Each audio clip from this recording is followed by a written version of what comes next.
Good morning friends. दोस्तों, जब हम पैदा होते हैं तो हमारे साथ हमारी माँ होती है, उससे हम सीखना शुरू करते हैं। शुरुआत उसी से होती है।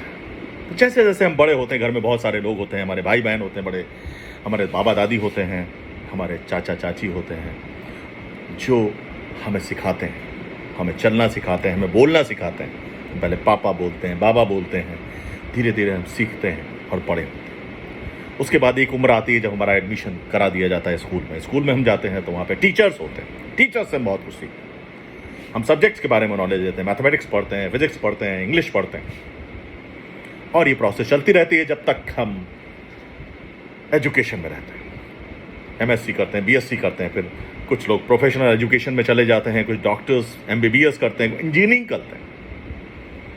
दोस्तों, यहाँ तक तो ठीक है, हम सीखते चले आ रहे हैं, कुछ ना कुछ सब्जेक्ट के बारे में नॉलेज ले रहे हैं, अपनी फील्ड से सब्जेक्ट रिलेटेड हम पढ़ाई कर रहे हैं। लेकिन दोस्तों, कभी ये सोचा है कि हमने अपने, और इस प्रोसेस में दोस्तों एक बात मैं बता दूं, एक रिसर्च के अनुसार करीब 12 से 15 लाख रुपए हम अपनी एजुकेशन पे खर्च कर देते हैं ऑन एन एवरेज, और अपने पर्सनल डेवलपमेंट पे हम 2-4% भी नहीं खर्च करते हैं। वो हमें भारी लगता है। और एक जब हम एजुकेशन हमारी पूरी हो जाती है तो लगता है हमने सब कुछ सीख लिया, और हम ऐसा सोचते हैं कि हमें अब कुछ भी सीखने की जरूरत नहीं। यहीं पे हम गलती करते हैं दोस्तों। पर्सनल डेवलपमेंट भी उतना ही इंपॉर्टेंट है जितना कि एजुकेशन, बुकिश नॉलेज।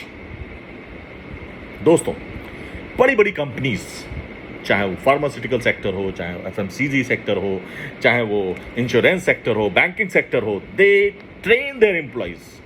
लाखों करोड़ों रुपए सिर्फ ट्रेनिंग पे खर्च करते हैं अपने एम्प्लॉइज पे।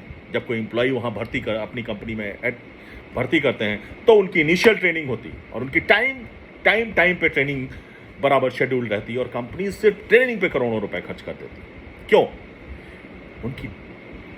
उनके डेवलपमेंट के लिए, उनकी सोच बदलने के लिए। दोस्तों, अगर हम बात करें, एक दिन की बात करें, तो एक दिन में दोस्तों हमारे दिमाग में करीब 60,000 थॉट्स आते हैं, 60,000 थॉट्स आते हैं। और हमें उन थॉट्स में से कौन से थॉट्स हमें लेने हैं, किन थॉट्स पे वर्क करना है, वो हमें नहीं। रिस्क लेने की क्षमता नहीं होती दोस्तों हमारे अंदर। हमारी हिम्मत नहीं होती कैसे हम डॉक्टर से बात करें जाके। हम डरते हैं, हमारे अंदर एक डर बैठा होता है, कैसे रिस्पॉन्स करेगा डॉक्टर, कैसे शुरू करेंगे, क्या। ये सारी ट्रेनिंग हमको चाहिए होती। दोस्तों, बहुत ज़रूरी है पर्सनल डेवलपमेंट पे ध्यान देने की। दोस्तों, अगर हम कभी ये नहीं सोचते हैं, हम हमेशा एक पढ़ाई के बाद में एक हमारा टारगेट रहता है कि नौकरी करना है। नौकरी अच्छी बात है, और मैंने देखा बहुत सारे लोग जब नौकरी मिल जाती है तो उस नौकरी से सेटिस्फाइड नहीं है, वो खुश नहीं है उससे।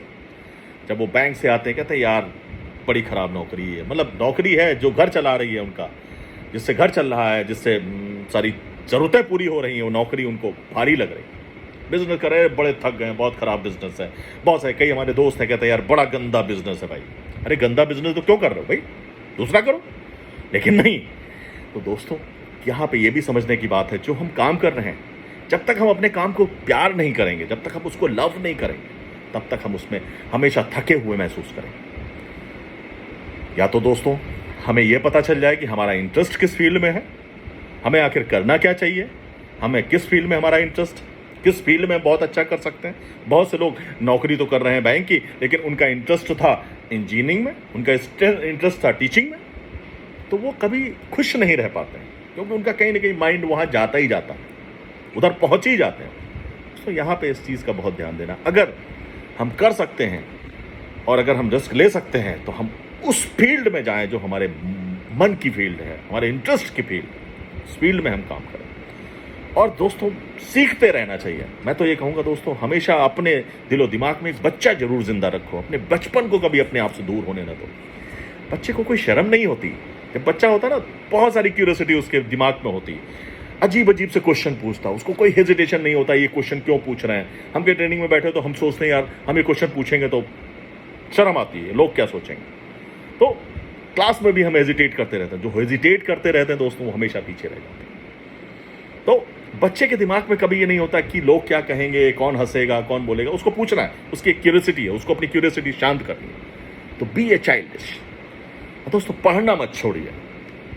हमेशा सीखते रहिए, नई नई बुक्स पढ़ते रहिए, नए नए ऑथर्स की बुक्स पढ़ते रहिए। आजकल तो ऑनलाइन बहुत सारे मेंटर्स, बहुत सारे कोचेस हैं जिनके फ्री में सेशंस मौजूद हैं, तो उनको भी हम सुन सकते हैं, काफ़ी कुछ सीख सकते हैं उनसे।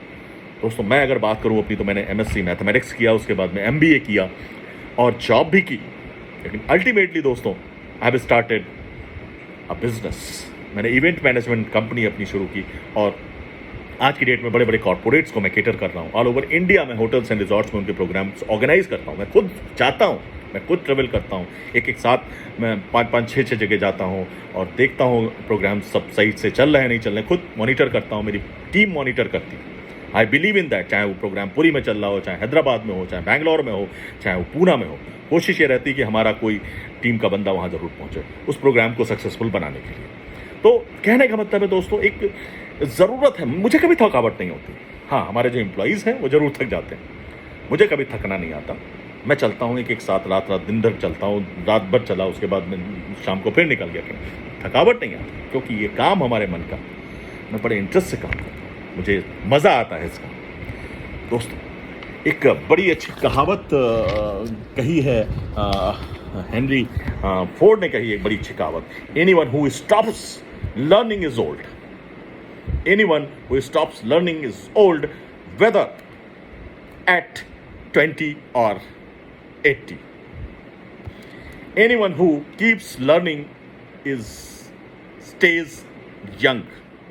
हेनरी फोर्ड, बड़ा अच्छा लगती है ये कहावत मुझे, इसीलिए मैंने सुनाई कि जो एक आदमी सीखना बंद कर देता है वो जल्दी बूढ़ा हो जाता है, लेकिन जो सीखता रहता है वो हमेशा जवान बना रहता है। दोस्तों, मैं तो यही कहूँगा कि अपने काम के साथ साथ अपने पे भी ध्यान दें, अपनी शौक़ पे ध्यान दें, अपनी हॉबीज़ पे ध्यान दें और हमेशा अपने आप को लाइव रखिए, डिमोटिवेट नहीं होइए कभी। प्रॉब्लम्स हर जिंदगी में है, हर इंसान की ज़िंदगी में है, लेकिन उनको स्ट्रेस नहीं लेना है, उनसे स्ट्रेस मैनेज करना है, प्रॉब्लम्स को सल्यूशन ढूंढना है। तो मैं तो वही कहूँगा कि ज़िंदगी अगर जीना है तो बिंदास जी, उसमें कोई समझौता नहीं करना है, सीखते रहिए, आगे बढ़ते रहिए, सक्सेसफुल होते रहिए।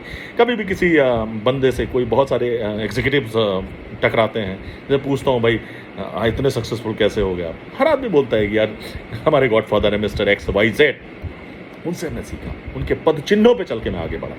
दोस्तों, अगर हम पुराणों की बात करें, भगवान की बात करें, तो भगवान राम के भी गुरु थे विश्वामित्र जी, भगवान श्री कृष्ण के भी गुरु थे महर्षि संदीपनी।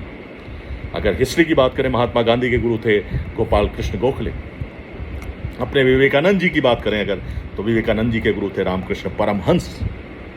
द्रोणाचार्य, अर्जुन की बात करें, सर्वश्रेष्ठ धनुर्धर थे अर्जुन, द्रोणाचार्य से शिक्षा ली थी उन्होंने। एक भील पुत्र द्रोणाचार्य जी के पास में आया और पूछा भाई कि गुरुजी हमको भी आप शिक्षा दीजिए। द्रोणाचार्य जी ने मना कर दिया, उन्होंने कहा मैं सिर्फ राजपुत्रों को शिक्षा देता हूँ।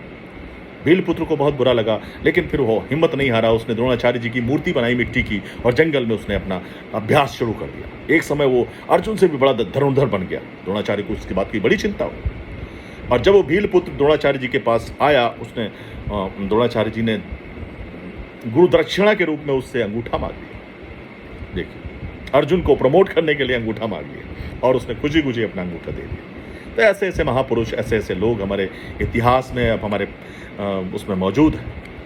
दोस्तों, मैं तो यही करना चाहूँगा, ज़िंदगी हारने का नाम नहीं है, ज़िंदगी चलते रहने का नाम है। और चलना है तो खुशी से चलिए, मज़े से चलिए, बिंदास चलिए, मंजिल ज़रूर मिलेगी। थैंक यू, धन्यवाद, शुक्रिया।